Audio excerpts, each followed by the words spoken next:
So I just want to welcome everyone, our students and our faculty and our team from Equitable.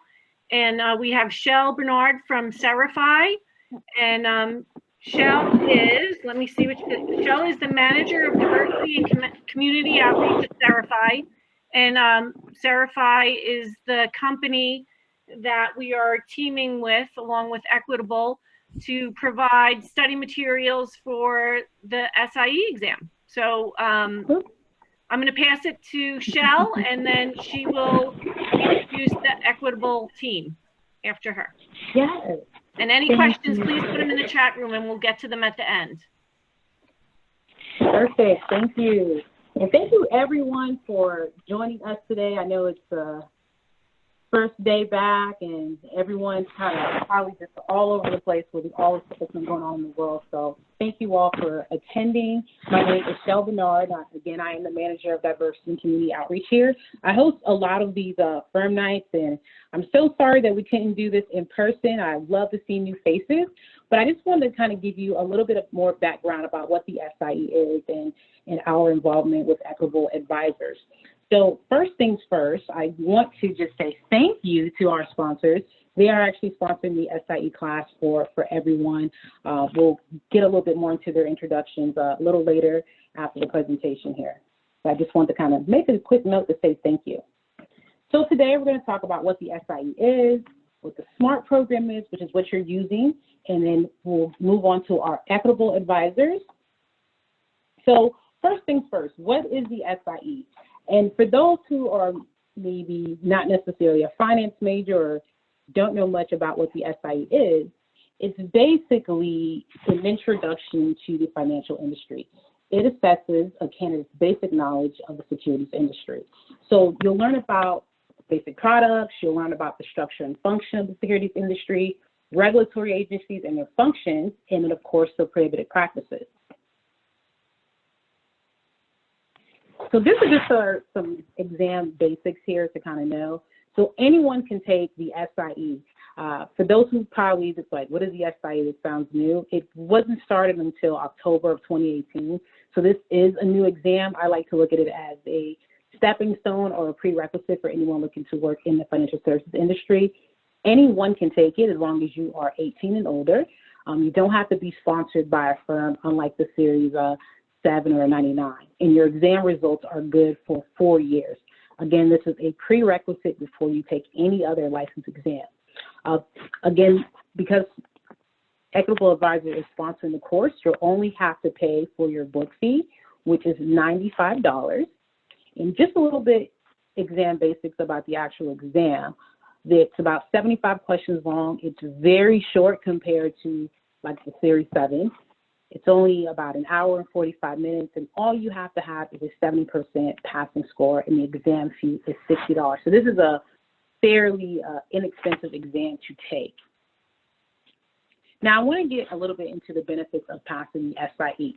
Yes, you can probably take this course when you are working with a particular firm, but having the SIE now puts you ahead of the curve. You have the ability to distinguish yourself from your peers, and you're able to jumpstart your career goals. When you become an advisor or financial planner, your first 6 months, you are just studying for different licenses, all right? And SIE is always the first exam. So this is just gonna put you one step closer to production. I've done a couple of these firm nights, and I've had advisors say that if someone has their SIE, they are ready to hire them now. So this is a great marketing tool. I often tell students that if you have this course and you pass it, it's almost like having a gold star on your resume, to kind of keep that in mind. So again, it prepares you for the other top-off exams like the 6, 7, 99, depending on the firm that you're with and the role that you're in. So we do a lot of administrative reporting here to make sure that all of our students are on track. And so even though this is a self-paced and a self-directed program, you will have an assigned faculty advisor, which is Mr. Pat Kova. So thank you for kind of monitoring our students here. So we also always like to identify if someone's falling behind, because our main goal here is for you to take the course and pass it within a certain time frame. So if we see any issues going on, you're not understanding something, we will reach out to you and kind of get you more on track. So I just wanted to kind of let you all know this is what Mr. Koza is seeing when you've logged in, when you've taken an exam, what your score is. There's a calendar that kind of keeps you on track as well. So what is the SMART program? So the SMART program is the platform that we use here through Certify, which is Past Perfect. So there are SMART topics, you have your SMART content, your adaptive testing, which are all your quizzes and exams, and the reporting, which we just saw earlier. So the great thing about our SMART program, it's an adaptive learning environment, meaning that we center everything around your weaker areas. So if you're understanding some content and not the other, the exams are meant to kind of give you certain questions to focus more on your weaker areas rather than focusing on your strong areas that you don't really need help in. So there's about 4,500 unique questions through quizzes, simulated exams, your final exam, your mastery exam. And you have unlimited attempts here to take any practice quiz or exam. So this is, it's meant to make sure that when you take each exam, you want to just get a higher grade than the next. Being that this is a self-paced program, we also provide coaching. So outside of Mr. Koza, we are here to help you. We have our specialist, Angie, she kind of reaches out to students as well. So this is what you'll be looking at when you enter into our SMART program. And that's who to the owl there. He keeps track of everything that you're doing. You'll see the percentages go up as you're getting through the books and the quizzes. So you'll see your videos, your study plan, a great area that'll tell you what your weaknesses are and what you need to focus on. And you have your flashcards and tips and tricks. On the left-hand side is a series of all the books. So the program is broken into 3 different modules, and you have your sub-chapters and your mastery exam. So after each module, you'll take a mastery exam, and then at the very end, you'll have a final. Again, this is meant to mimic the actual exam. So everything that you see here, you'll almost kind of see a replica of it when you take the actual SIE. And these are some of your SMART tools. Again, I wanted to give you guys more of an insight of what the online platform is like. So you'll go through your first book, which is always equities. And at the end of each book, before you move on, we always have practice questions to make sure that you are checking your work and understanding the material. And then as you see the last slide, the last bit here, that's our flashcards.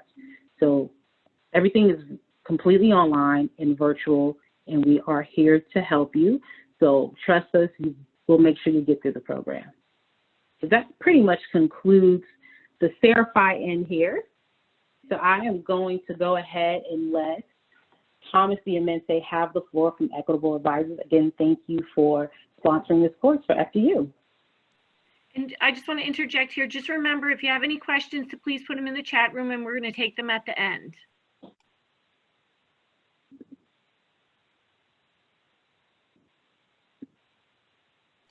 Tommy? I think he's Thank you for the introduction, Chel, and thank you, Pat, for having us today. So as Chel mentioned, I'd like to tell you a little bit more about Equitable and who we are, and then I can introduce you to some of these folks that will serve as your mentors and your guides throughout this process.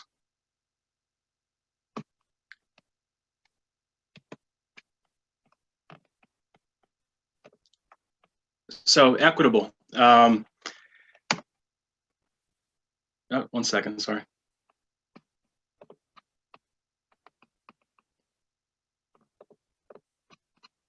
So World of Equitable. As you can see from these 2 slides on the screen, this is a side-by-side, really shows us how far we've come. On the left side, you'll see a press clipping from 1859. That was when our company was first introduced. As a point of reference, Henry Hyde left the Mutual Life Insurance Company in 1859, started Equitable Life. Within 10 years, Equitable wrote more new business than any company in the United States. On the right, the slides aren't showing. Sorry to interrupt, but the slides don't seem to be showing. Not showing?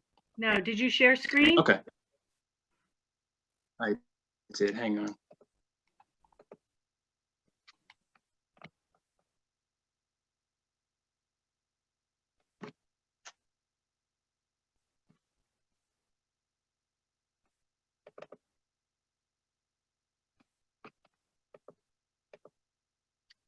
Should be coming up right now.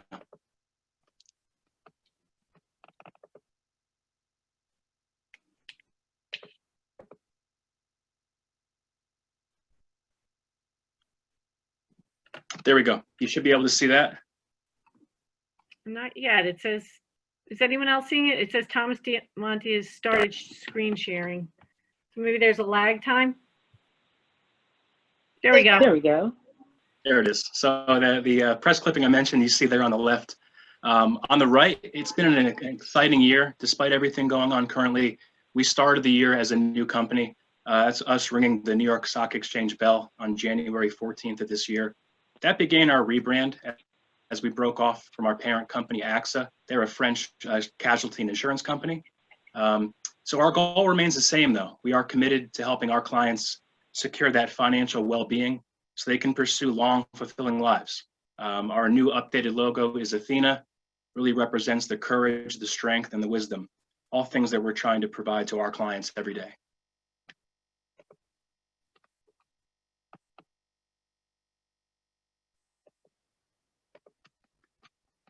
Going to be a few seconds in between changing slides here.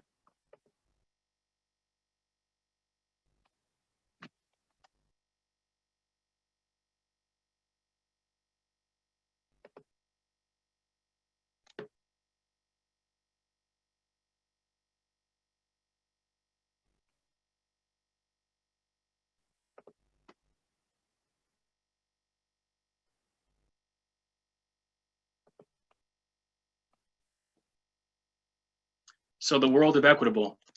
You can see there on the left, we've been a company for 160 years. We're helping close to 3 million people. On the right, just about 4,400 advisors with our company. Definitely a huge opportunity. And I'll tell you more about the numbers behind that, but 5 out of 6 Americans don't work with a financial advisor. And that really, really speaks to an opportunity for those of you who end up studying for this exam and become advisors.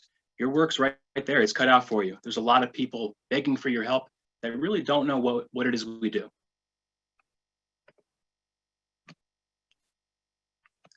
In terms of principles and what's important to us, that'll pull up in just a minute. Everything that we do, I think, shares a common theme. You can see the list there. Being passionate, working to those high standards. Bottom line, treating everybody with respect and dignity. Doing the right thing as well as we can. It's really time that we offer an equal chance to everybody. So those 5 out of 6, it's about getting to them and really telling them how we can help them. Always doing things the right way, focusing on what someone needs, not so much what we think they need.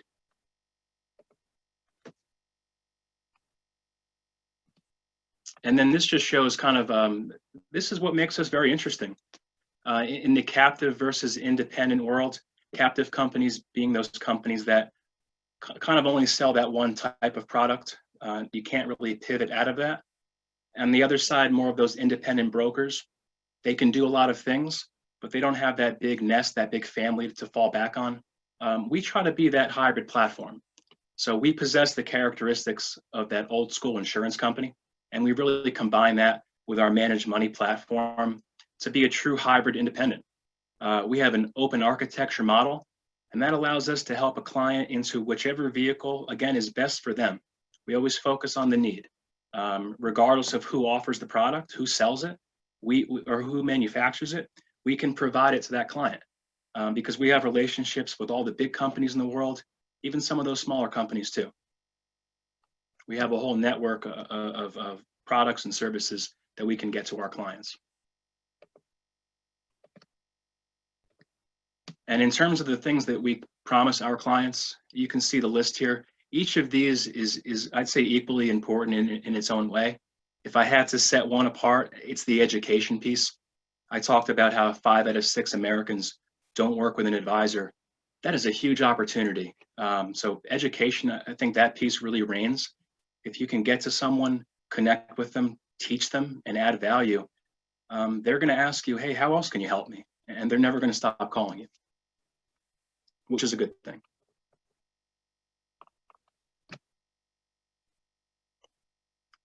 We help our clients in a variety of different ways, whether you're an individual, a family, maybe even a small business.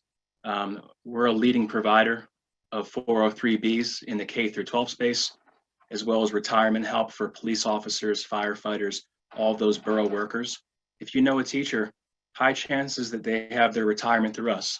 So you can see the list there. We do a lot to help our clients. Sometimes it's one thing, but then that trust builds. And by the end of the day, we're doing all of these things for somebody if it applies to them. So you'll see all about these things. Not every advisor does everything here. A lot of the most successful advisors, they have a team that they throw it to. Maybe they have an annuity specialist or a life insurance specialist. Learn as much as you can, but it's not all about just you. And you'll see that from speaking with some advisors today. And I think all of this help that we do really, it goes to helping create that equitable community. So on the top left, that's a photo from World War I. Back then, there were some equitable agents that either joined the military, joined Liberty Bonds, or bought Liberty Bonds. And that's a photo of some women from the home office that started their own Red Cross chapter. They saw an opportunity to help people and they jumped, which is a lot of what this role is. The bottom left, similarly, it's a photo from World War II. That's where we organize fundraising activities for war loans, the Red Cross, even the USO. We saw 2,000 Americans enlist, and we even waived prohibition payments against death benefits for 3,400 people. So it kind of goes back to doing the right thing. The bottom right, that's the Chicago fire. So we were involved with that. And then the top right, a photo from 9/11. We distributed $10 million to over 80 organizations and funds. And it still continues to this day, especially in a time like this. So we're always trying to give back. You have to make sure that you set up a community and build it to succeed. And then you can start really going after that relationship.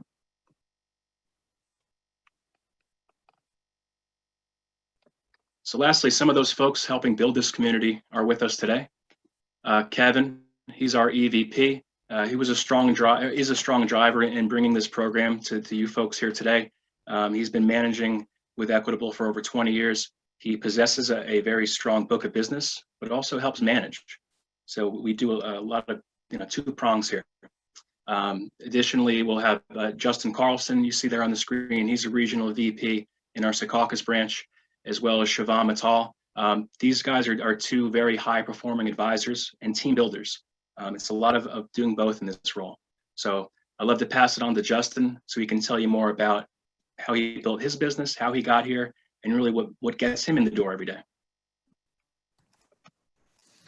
Perfect. Thank you, Tommy.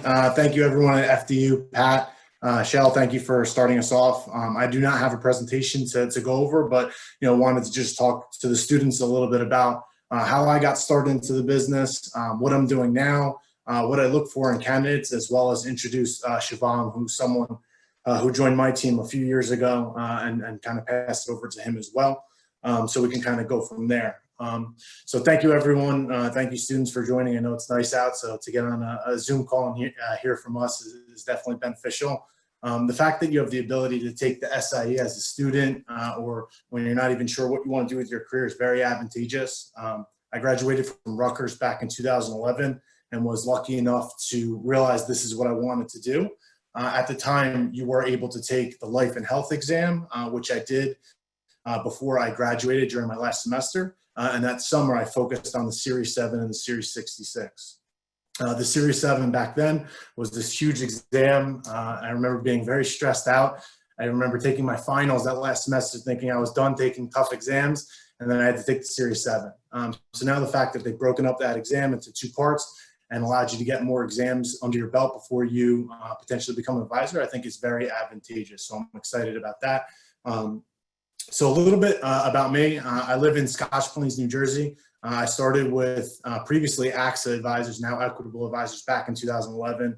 As I had said, I was interviewing largely for financial advisor positions, different than a lot of individuals. I knew I wanted to do this. It was just a matter of who I wanted to do it with. I was 21 years old at the time. I remember sitting down at a few different offices. I was lucky enough to go into Manhattan to our US headquarters and sit down with a successful advisor there. That kind of pointed me in the right direction, made me really understand why you get into this business. For me, it was a few different things. Every individual chooses their career path for a number of different reasons. For me, I wanted to be able to control my own destiny. I wanted to be able to work hard and not have anything holding me back from where I was going to go to the future. I grew up in a middle-class family where my father worked in corporate America, and I saw sometimes the struggles depending on how the company was doing, some things that were out of his control.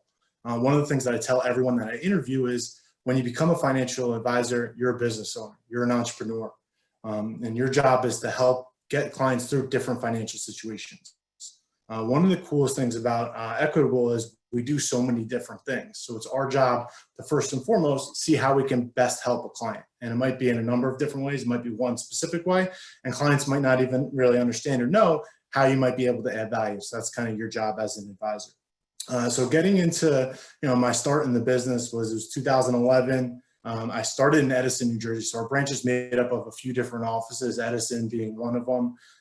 We have an office down in Toms River, an office in Secaucus that I work out of now, and then a few other satellite offices as well. So I started in Edison. I remember coming in that summer, getting my Series 7, getting my 66, and started producing. After I had enough licenses to really start prospecting and producing. That's where the fun starts. So I started producing as a 21-year-old, not knowing who was going to take advice from me, but I was very lucky that I had great mentors around me. Great people to bring out on meetings and to help me, show me how to close business, how to interact with people, how to sell, how to position solutions for all these individuals. As time went on, a few years in, my production kept going up and up and up. I'll be the first to say I didn't produce at the highest level my first year in the business, and I tell people that because I was really good at kind of just keeping my head down and grinding through and building my production over time. A few years in, I was at a decent production level where the management team kind of tapped me on the shoulder and said, listen, we think you're a good fit for management. On top of doing everything you're doing right now, we want you to recruit and bring people into the business. And, I saw that as a massive opportunity. I love the people that were mentoring me, and I wanted to be able to do that for other individuals. So I started recruiting and building out a team in Edison. Had some success there, and then eventually had the ability with my partner Phil Nusatelli Jr. to open up our own office in North Jersey.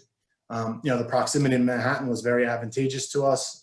We wanted to take our advisors up there. We brought a group of probably about 20 advisors at the time. We've grown significantly since then, but we brought our team of advisors up to North Jersey and have been recruiting, building our book of business, and bringing people into the business to help start their financial careers. Since then, we've been, obviously there's been some crazy times right now with everything going on with this virus. We're actually in the process of, finding another space. We just are moving actually at the end of this week through all this going on. So we needed to find some additional office space because of the amount of people who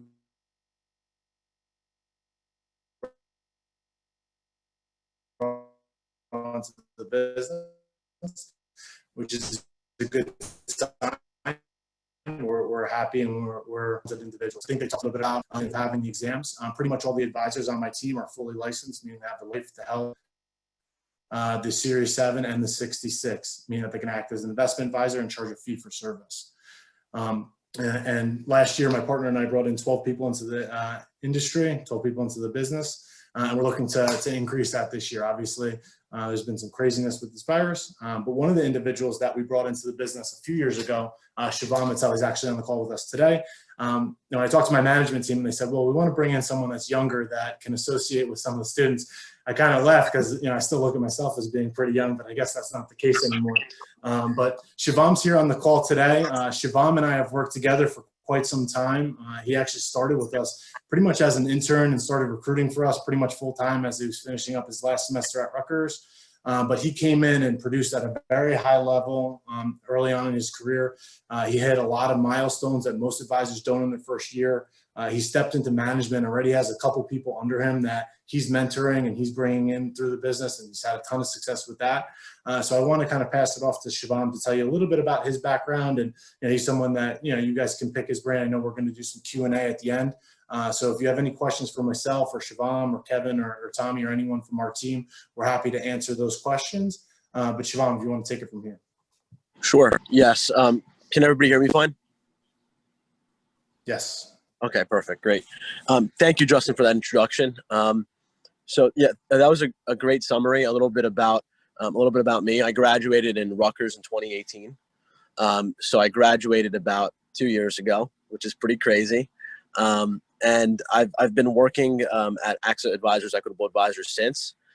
You know, initially when I started interviewing for the role, when I was doing the internship, I was really just at AXA and Equitable just for an internship to give me an hourly.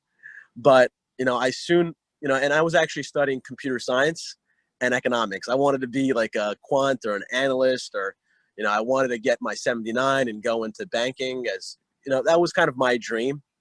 And I soon realized that after I spoke with a bunch of my friends that had graduated from college, or, you know, some friends that were, or even looking at my dad, he's in computer science, right? A VP at Morgan Stanley doing, you know, technology stuff. And I soon realized that even though I was good at computer science, I could do well in an analyst role, that I wanted to be more in a role where I can help people and I could be more engaged with people. And I knew that if I worked hard, I would do very well in this job. And I remember interviewing with Justin, and the first time I met him, he's really tall. You can't see in the video, but I sat in that interview, and he was like super serious, and I was super scared. And he's like, Shiv, I'll tell you one thing. If you want to be successful in this role, you have to have both feet in. And okay, just cut me off for a second. I was getting another phone call. But he told me that if you have both feet in this job, you'll do very well. And as I did recruiting for the firm and we built up the office together, I realized that this was something I wanted to do. I really wanted to, you know, help a lot of people, and I worked really hard. You know, most weekends I'm working for a few hours of the day. You know, I used to show up to the office pretty early, and you know, it all translated to good work. I mean, obviously the licensing took a few months to get up and ready, but I mean, our value proposition, which we get to, you know, which is basically we get to help people get from point A to point B, you know, from pre-retirement to retirement, or any sort of a financial goal that they have, is incredible. You know, the fact that we're able to help clients build out a stock portfolio or a bond portfolio, or be able to show them different sort of things that are going to help them, is really cool. And you know, in my first year, I think a few months into the business, I didn't think I was going to make it. I didn't know if I was going to make it. I didn't know what I was doing, frankly. And I remember sitting with Justin. I remember sitting with some of the other, you know, team members and partners in the company, and they all pushed me. You know, they all were like, they told me, Shiv, if you work hard, if you keep showing up, you know, we'll make sure you make it through, right? And it was all about the team, right? It was all about us working together, and I made it through. And in the first year in the business, I cleared a really significant number that most people don't even make in their first year in any sort of a entry-level role. And second year in the business, I'm going to be promoted to one of the regional vice presidents. I'm going to be getting a bump in a month. And, you know, I'm at a loss of words. I mean, how well I've done. You know, I work hard for it, but still, you know, the type of lifestyle and the type of work I do, I really enjoy what I am doing as well. So I'm really grateful for that. And I'm so happy I didn't go into computer science or one of those things, because the type of lifestyle, the type of work I'm doing, it's just so much more enjoyable. You got to work hard, but it's definitely well worth the sort of the effort that I put in, for sure. Thank you, Shiv. Students, are there any questions for either Chel about the specifics on the SIE or our team from Equitable on the career path?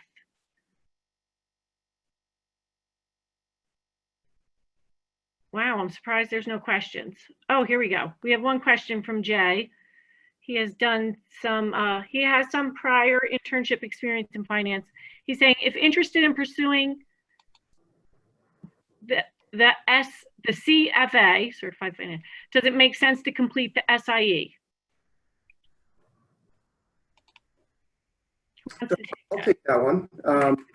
I would absolutely say getting your SIE makes sense. And that was going to be one of my comments, is that we talked a lot about us today and what our opportunity is in a financial planning role. If you're looking to get into any aspect of finance, this is a good step for you.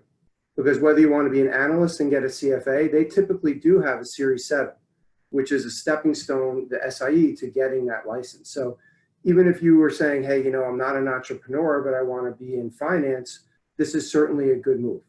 So I think for anyone that wants to be in the field, it makes sense. And if you want to be an analyst and get your CFA, take you a few years to get.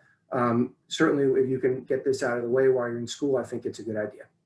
And I can add a little bit to that because my past life, many of you don't know this, I worked in financial services for 15 years.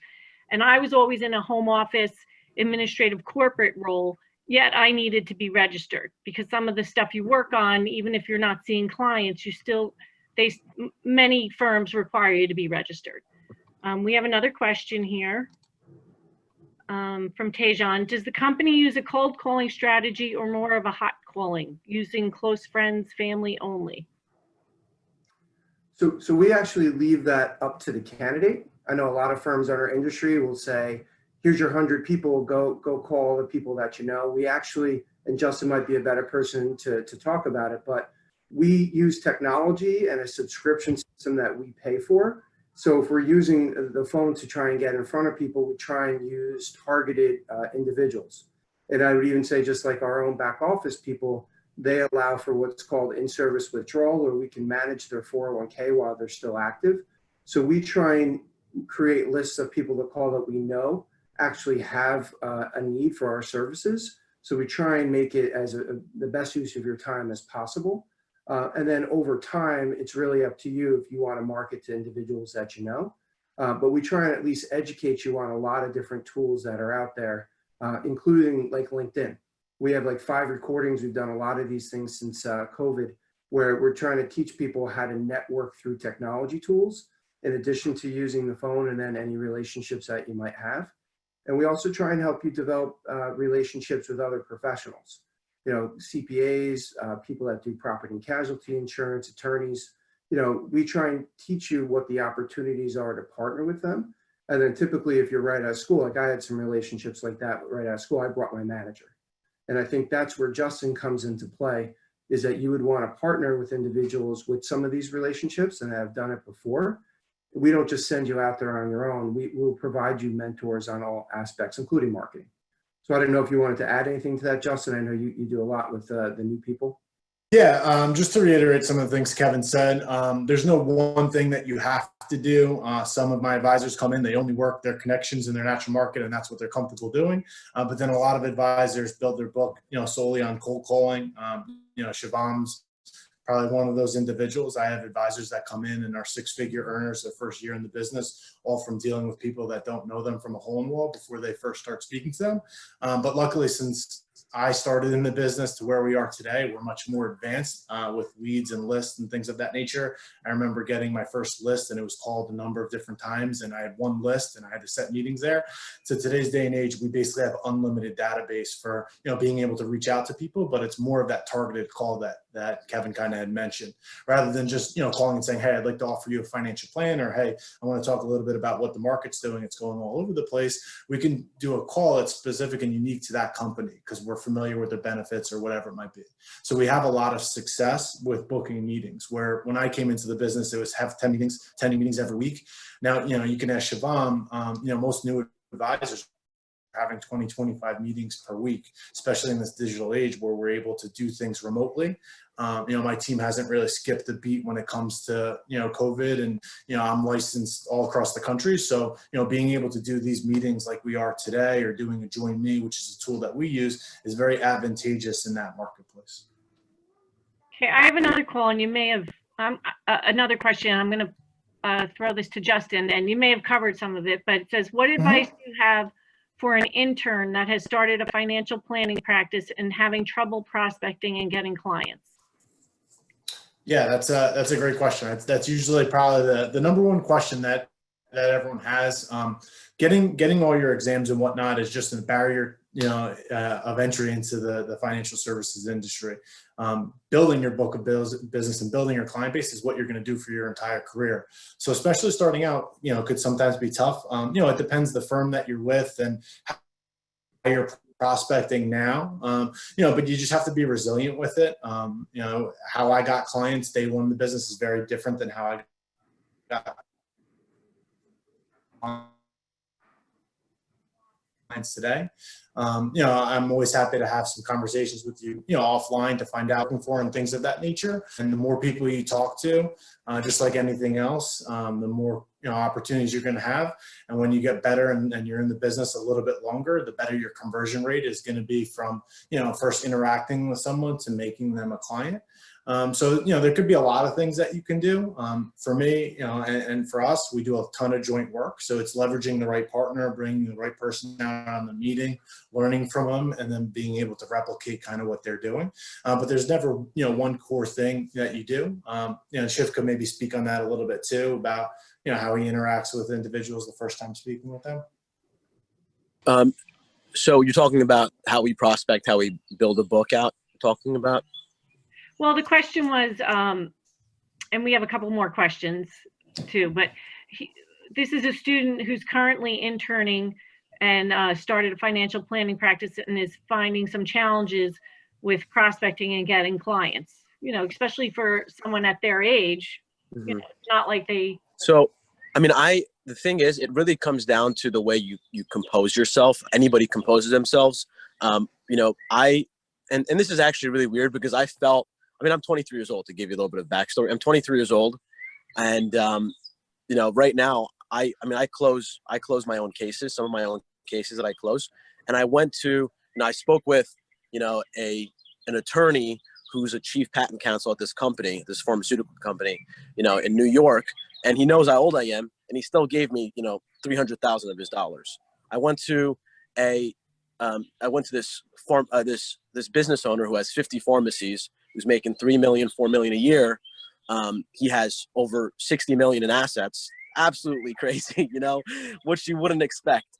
And I had lunch with him I had dinner with him and his wife and his son on a dinner table. He knows how old I am, and he's willing to do business with me. So I think it really comes down to how we basically communicate, how we carry ourselves, and sort of how we present ourselves, right? If we have a financial planning practice and we don't have a good way that we interact, we don't have an effective way that we communicate, then it's not going to be successful, right? So it's really about how we position ourselves. I would just add one thing is that we typically do partner everyone. So if you set appointments, you'll have someone else with you for the first year, I would say at least, that will help you with the plan and implementing. So it's not go at it alone. I think that that's important. Right. Agreed. As a finance major and rising junior, what other certifications do you recommend in order to obtain internships for summer 2021? I don't think there are other certifications at this point. Well, we had talked, if you remember, one of the other things that you can do is you actually can get your life and health, because that's another exam that doesn't require corporate sponsorship. So if you wanted to and you finished the SIE this summer and you enjoyed the experience, you sat with us and we talked to you a little bit more about the career path, you could take another step and go ahead and take the life and health exam, which might be another month and a half of studying, depending how much time and energy you can put towards it. And that would just be one step closer to getting fully certified. And then we have, with seniors before, like myself, I had the material. We could, if you were really into this, go and get you the Series 7 material. We just couldn't sponsor you for it until down the line. But that's a pretty big exam. So you could be studied up, almost ready, fully ready to go by the time you graduated. But to circle back, the SIE is the first step. Yeah, I would agree with that, yes. Okay. Are job/internships able to be completed while in grad school? Yeah, absolutely. I mean, a lot of it is depending on the need and what office. So in our organization, it's not usually the company that's interning, you usually intern for individuals.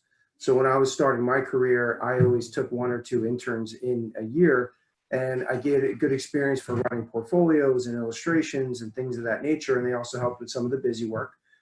So if somebody were interested in internship, like Justin mentioned, he has a few interns. I could help facilitate that with some of the other advisors in the office, or Justin could do the same as well as Siobhan. So there is potential for that opportunity. We also don't know exactly when we're going to be back in the office. So I think we've just kind of held off on looking at that right now. And one other question for, I don't know who, maybe Justin, is there coaching for the calls? Do you listen to the calls to help correct? Yeah, that's a great question. So usually the number one question that I get when I'm interviewing someone for a financial advisor role is about coaching and training and things of that nature. So we do a ton of that. Our training has really grown over the past few years. We do something called pitch practice, which is a biweekly training for new advisors where it's role playing and you're practicing, making the calls and things of that nature. And it's a learning experience. Our office is also very open architecture. So, a lot of times throughout the interview process, we pair you up with an advisor that's, maybe making those calls or making some dials so you can kind of get a feel for, how they are on the phone and things of that nature. I know Shiv does a lot of coaching and we leverage technology really well. We have an online platform where you can watch videos and, get advice from people all over the country on how to, promote a good call and things of that nature. I'm going to take this question back to Chel because it's basically on the SIE. On average, how long does it take a student to study and pass the SIE exam? And would it be beneficial for students majoring in accounting to take this exam? But also, before you answer that, Chel, I just want to, this is from Cassie. After this call, then we're going to offer this as a workshop through placement and outreach with Professor Pat Costa as a facilitator. So we're going to be working out the details and we'll have a syllabus type thing. It's not a course, though. I want to be clear. It's not a course. It's not for credit. We're still fleshing that out, but we're thinking probably a 4-week process. Right, Pat? Is that what we're thinking at this point? So we're thinking about a 4-week, and at the end of that workshop, you will be prepared to sit for the SIE. But Chel, I'm going to turn it over to you. Again, it's how long does it take a student to study and pass, and would it be beneficial for students majoring in accounting? As far as how long it would take, we recommend about 30 to 40 hours, just going through the online platform and studying for the actual exam. So that 4-week time frame, that's usually more so like a fast track for us. But it's possible to get it done within a month and actually sit for your CFP exam, your SIE exam. As far as the accounting major, that question there, some advisors will say you don't need it. You don't need the SIE. And Kevin, being you're a CFA, maybe you can give us a little bit more insight on that. To me, if you're anything that's to do with finance in the financial industry, I recommend taking the SIE. It doesn't hurt to have it. It's not like an expensive exam. But Kevin, what are your thoughts on that? So accounting is potentially a little bit different. So I don't think it will hurt you. I think it will make you more marketable when you go for a job, whether it's in finance or accounting. But if you go and work for an accounting firm, doing audits, doing taxes, whatever the case might be, they might not sponsor you ultimately for the Series 7 because you might not need it in the course of your regular duties. If you were, let's say, going out and starting your own practice as a tax professional, it could help because a lot of CPAs do have their Series 7 and do planning as well. So it would really depend where your career went and what area of accounting that you worked in. And because you would require to get a Series 7 a firm sponsorship, and a major accounting firm for audits probably not going to do that. But I think it'll make you marketable if you were talking about that to an employer that, hey, I was thinking about finance or accounting or a combination of the two, and I took the initiative on my own to go get my SIE. I mean, that's a good answer. If I interview a lot of people, and I would see value in that somebody went and did that on their own.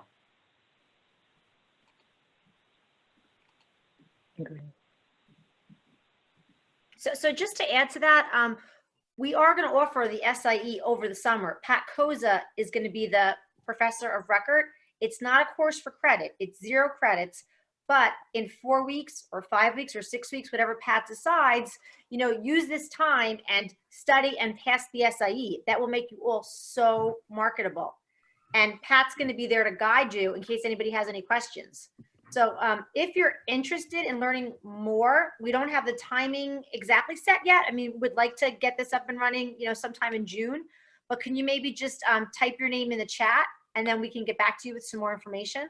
Well, what I'm going to be doing, Mary, is I'm going to be sending, for everyone who's on, students, everyone who's on this call, I'm going to be sending you a follow-up email with all the details on how to register for the workshop. And even if you just have other questions, you can contact me as well.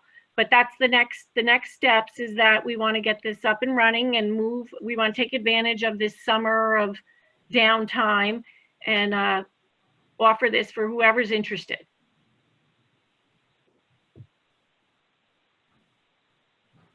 Okay. Were there any other questions in the queue? There was a question regarding compensation that I was thinking would be best discussed offline between you and that actual person, Okay. kind of specific. Yeah, I mean, just a little bit more on the process. So typically, this is the first virtual one we're doing. Normally we would be on campus, maybe every 3 weeks or so to check in and see how you're progressing. And then we might even do an interview day towards the end of your SIE study. So we will be certainly available to do interviews, even coach on interviews and be a resource, even if it's not for us going in a different direction. So we will be very involved with the school, but if you have specific questions, I know Justin and I believe Siobhan are both doing virtual interviews, which they can walk you through, every step, not only the 7, but the life and health. And then we typically would have someone do a Series 66 as well. And then how our structure works as far as compensation, and we can dive into marketing. A lot of people do a marketing business plan during the interview process. So if anyone has an interest in the financial services, Pat has all of our contact information, and we'll probably schedule maybe a virtual interview day somewhere down the line in the next month or so. And we'll always be available for questions. Sound good? Any questions? All right. Well, I'd like to thank Chel and the group from Equitable. I appreciate you taking the time out of your schedules to share this information with us. I also like to thank the faculty who's joined the call, and most importantly, our students. So thank you, everyone, and look for the email from me wrapping this up and next steps for registration for the workshop. And that will be coming out shortly, okay? Thank Okay, everyone, be well. Thank you. Take care. you. Bye. Thank you. Thank you, Pat. Thank you. Thank you. Thanks, everyone. Thank you, Pat. Thank you. Bye. Thank you, Pat. Thank you, Chel. Bye. How do we stop recording? I'm just gonna hit it. Got it? Okay.